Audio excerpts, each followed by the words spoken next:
जय श्री राम दोस्तों। आज हम बात करने वाले हैं एम पॉकेट लोन एप्लीकेशन में आपको एक गलती नहीं करनी है। अगर आपने वो गलती कर दी तो देन आपको भाई एम पॉकेट लोन एप्लीकेशन में काफी ज्यादा दिक्कत का सामना करना पड़ सकता है। अब वो गलती क्या है वो तो मैं आपको बताऊंगा, लेकिन देखो ये जो एम पॉकेट एप्लीकेशन है, जब भाई हमने इसका रिव्यू करा था उसको हो चुके हैं लगभग 3 साल। ठीक है, जब ये नई नई एप्लीकेशन आई थी उस टाइम पे भाई साहब इस एप्लीकेशन पे आपको कम लोन दिया जाता था, 500 रुपए का, 1000 रुपए का। लेकिन अभी जो एप्लीकेशन है वो मेन स्ट्रीम एप्लीकेशन हो चुकी है भाई। यहाँ पे आपको 2.5 लाख रुपए तक का ये कहते हैं आपको लोन देखने को मिल सकता है। मतलब काफी ज्यादा यहाँ पे आपको लोन के ऑफर देखने को मिल जाते हैं। उस टाइम पे ज्यादातर ये स्टूडेंट्स लोग को लोन दे देते, लेकिन अभी यहाँ पे इन्होंने जो अपना लोन अमाउंट है वो भी बढ़ा दिया है। लेकिन अगर आपको यहाँ से लोन मिला है ना, तो आपको ये गलती नहीं करनी है। अब गलती क्या है मैं आपको बताता हूँ। देखो हमारे सब्सक्राइबर भाई हैं एक, ठीक है, उनका हमें इंस्टाग्राम पे मैसेज आता है। वो कहते हैं कि भाई देखो यार, मेरी यहाँ पे पहले लिमिट थी 27,000 रुपए की, अब जो मेरी लिमिट है वो हो चुकी है 17,000 रुपए करीबन, 17-18 हजार रुपए करीबन। उन्होंने मेरे को मैसेज करा।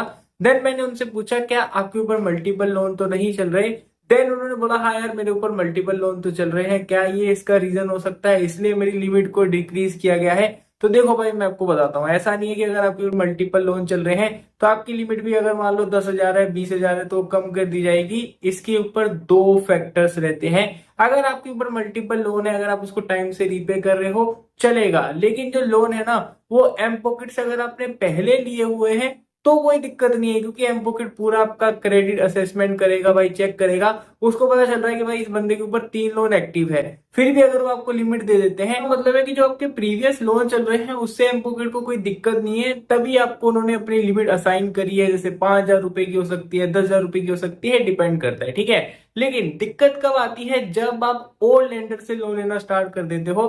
फॉर एग्जाम्पल आप क्रेडिट बी पे अप्लाई कर रहे हो, नावी पे अप्लाई कर रहे हो और वहां से आपको लोन भी मिल जाता है और आपका वहां पे भी लोन एक्टिव हो जाता है। देन भाई एम पॉकेट को लगता है कि यार ये बंदा भी हाई रिस्क प्रोफाइल में जा रहा है, पहले आपके 1-2 लोन चल रहे हैं, फिर उसके बाद आपने और लोन एक्टिव करा लिए, तो भाई एम पॉकेट को लगता है नहीं नहीं भाई आगे चल के अगर इसने लोन को डिफॉल्ट कर दिया तो, इसलिए जो आपकी लिमिट होती है वो डिक्रीज कर दी जाती है। एंड ये जो भाई ने मेरे को मैसेज करा, मैं इनको सीधा डायरेक्ट नहीं बोल रहा हूँ भाई, काफी सारे हमारे पास केस आते हैं, बस आपको ये एग्जांपल के तौर पे बता रहा हूँ, बाकी वो सारे केसेस आते हैं। देखो अगर आपकी लिमिट यहाँ पे 20-30 हजार की है, कई लोगों की मैंने लिमिट देखी है सीधा 0 ही कर दी जाती है। तो इसका रीजन एक तो मैंने आपको बता दिया कि भाई अगर आप न्यू लोन ले रहे हो तो भाई एम पॉकेट को लग सकता है कि बंदा हाई रिस्क प्रोफाइल में जा रहा है। लेकिन दूसरा रीजन थोड़ा सा मैं आपको बता देता हूँ, ऐसे डायरेक्ट तो नहीं बता सकता, लेकिन ना कई लोग अपने फोन में कुछ अलग प्रकार की एप्लीकेशन रखते हैं। अब मैं सीधा तो नहीं बता सकता, लेकिन आप समझदार हो, जैसे भाई क्रिकेट चल रहा है, ये सब मैच वगैरह चल रहे हैं ना, तो उस प्रकार के लोग भाई मतलब एप्लीकेशन रख लेते हैं फोन में, एंड वहां पे मतलब आपको पता है जो चीजें होती हैं वो सब करते हैं। उसके बाद क्या होता है भाई, एम पॉकेट हो या कोई भी एनबीएफसी लोन एप्लीकेशन हो, वो आपके फोन की एक्सेस उनके पास होती है।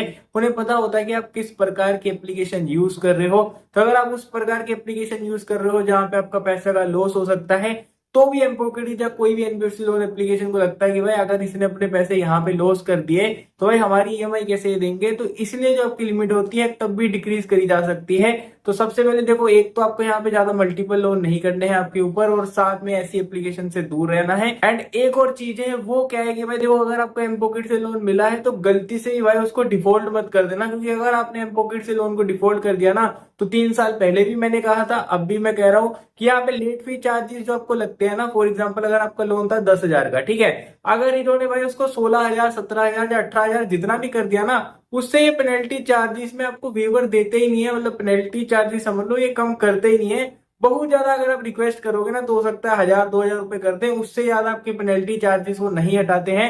तो कहने का मतलब ये है कि सेटलमेंट में मैं ये नहीं कह रहा कि आप सेटलमेंट कराओ इनसे, सेटलमेंट देखो आपको पेनल्टी चार्जेस के ऊपर ही करानी चाहिए, बाकी जो आपको इंटरेस्ट देना होता है वो तो आपको देना ही चाहिए। लेकिन होता है ना कि भाई जैसे मान लो 10,000 रुपए का 20,000 लोन हो गया, तो वहां पे आप ये नहीं कह सकते कि भाई मेरा लोन 12,000 कर दो, मैं आपको रीपे कर दूंगा, लेट फी चार्जेस इतनी लगा रखी है उसको हटा दो। तो एम पॉकेट वाले भाई नहीं मानते। बहुत मैंने केसेस देखे हैं जहां पे लोग काफी टाइम से कह रहे हैं भाई मेरी इतनी पेनल्टी चार्जेस है प्लीज इसको हटा दो, लेकिन एम पॉकेट वाले नहीं मानते।